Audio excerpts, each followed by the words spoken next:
Hey guys, welcome back to video 2 of the Magna Gerber lecture.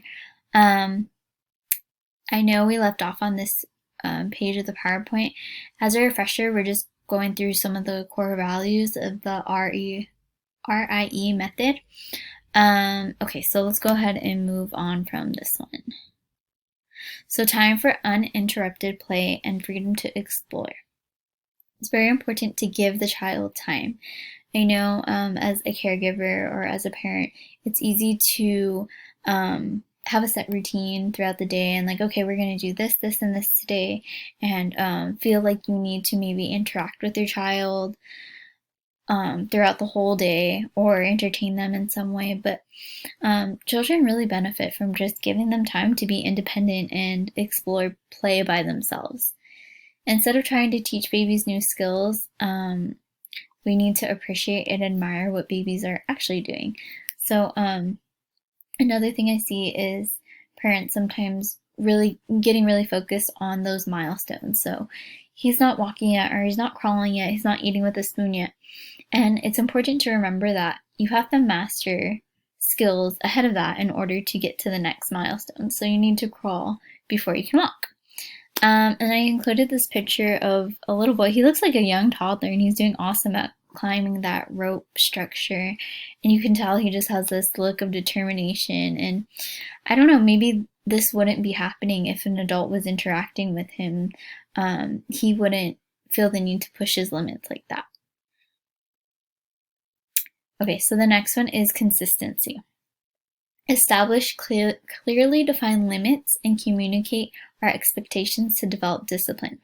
I think this is so important in a classroom setting or at a home setting to just be consistent in what you're telling your child. So if you can't get on the table, then you communicate that to them, and each time they try to get on the table, you take them off.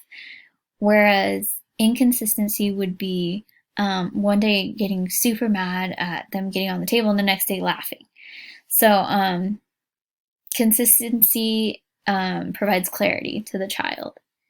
Continuity of care and primary caregiving. I wanted to talk a little bit about this. The Fairplex Child Development Center does practice both of these, and I was unaware that it was an RIE method, but continuity of care is basically when a set of teachers move on with the infants throughout their early childhood education until they age out of the program, usually at preschool when they go to kindergarten. So that teacher really establishes a connection with those children.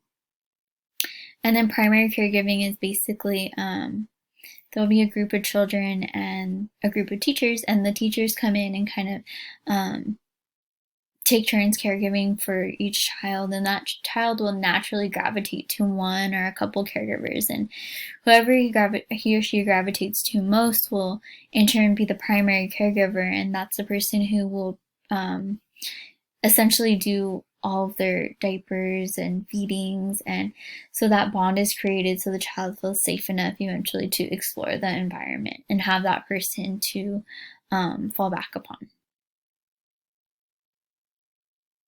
Okay, the moment you've all been waiting for, we're going to be able to watch a short clip and hear Magda Gerber talk about some of her views on childcare.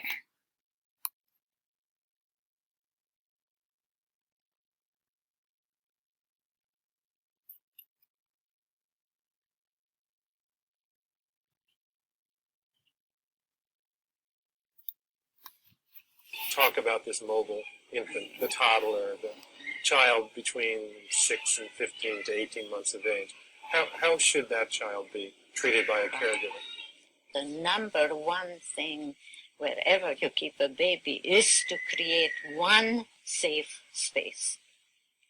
So their natural inborn desire to move should not be handicapped by the environment. So they have enough space. Safe space is, of course, obvious. First of all, when we talk about the infants, to go back to the first stage, what we call immobile, baby is never immobile.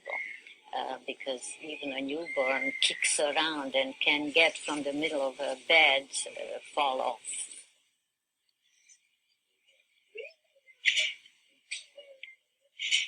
I believe that infants from day one are autonomous, or let's say competent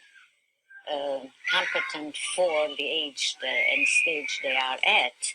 At that point, they become more mobile every single day and see if that younger baby was allowed to move around, then they will do exactly the movements that they are ready for because they have the opportunity. Let's take a child, again in this middle age range, 13, 14 months of age, 12 months of age, something like that. Using your philosophy of infant care, what are the discipline techniques that you recommend? How do you recommend the caregiver act when a child needs to be somehow limited? First of all, I do like a child to know at very early ages house rules. House rules. House rules, whether the house is a family daycare or it's a center care or in the family or whatever.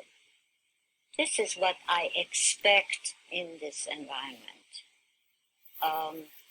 I find it easiest, we already talked about it, to have one place in which the child is allowed, in which it is okay to do anything they want to do.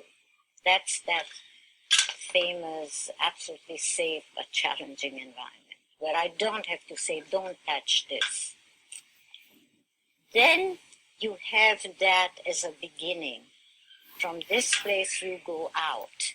Let's say in another room where there is a television set. There is something that you don't want a child to use. And then you are starting discipline. I mean, you start it really from the very beginning, in which you say, I like to say, I don't want you to touch the TV.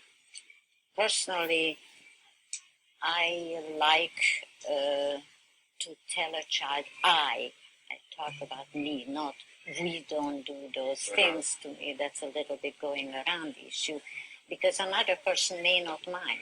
See, I just like to communicate my message, and I communicate it very clearly and simply. Okay, so I'm going to go ahead and pause it now. These are some awesome resources as well that just talk more about the RIE method and Magda Gerber. So the video touched on two things I wanted to talk about a little bit more in depth, and that's the environment and just providing that space for the child to be safe yet exploratory. And especially inside a house. I know a caregiving center, it's easier to have all things baby-proof and just a wide space for them to go on, but especially in a house, just having one area, maybe the child's room, where they can explore without so many limits. And the second one is discipline, which is a big one. I think it's a common misconception, especially in the child development realm, that there's no room for discipline. But I think Magda talks about it very well in the fact that just establishing limits and communicating those limits through consistency, especially those I messages. I don't want you to do it instead of we, or I don't like when you do something. Very important in the realm of discipline. Okay, so moving on to the learning process. Learning by doing, that's one of the huge concepts in the RIE method. And this is because children have a biological need to find out about the world around them. And they find out about the world around them through their senses, and that's the way they process information. So they use senses to explore people, events, and things in their environment. So I chose this picture. The child is just so into the spaghetti, and us as adults, we may look at the user's sight or smell or taste as the experience of eating, how something tastes, spaghetti, but we use our fork, we don't use our hands. But this step is necessary in the learning process about food or about this certain food, spaghetti. Being able to squish it, play with it, hear the noise that it makes when you take it up to your ear, feel it on your skin, is a way that you learn about the object and therefore can get past that and then use your fork. You kind of get over it in a sense. Okay. Respectful responding. So we talked about respect, and then this is how you respond to the child's needs in a respectful manner. So allowing them the freedom to be their unique self. As we know, children all have their own temperaments, their own energy levels. No child is exactly the same.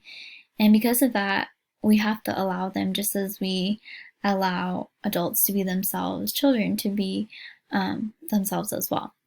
So providing and adapting as needed for an environment to experience and explore. So this can be when a child kind of grows out of something in their environment, such as they're trying to climb things. I have a child who keeps trying to climb on the table. So instead of getting upset and telling them, no, no, no, you can't climb the table, you're observing that and saying, okay, maybe I need to add something to the classroom that they can climb safely. So maybe adding a climber or taking them outside more and teaching them appropriate ways to practice their climbing. Acknowledging and allowing all feelings expressed. So instead of, why are you crying? Saying, I see you're sad. Maybe we can go sit down. I don't know the reason why you're sad, but I know there's a good reason. So let's go read a book and we can calm down and relax our body a bit. Supporting the experience of trial and error. So a lot of my kids are walking right now. They fall and they all have different reactions. Some are okay with it, some cry, some get embarrassed, and just supporting it as it's a part of life. We all fall when we're learning how to walk.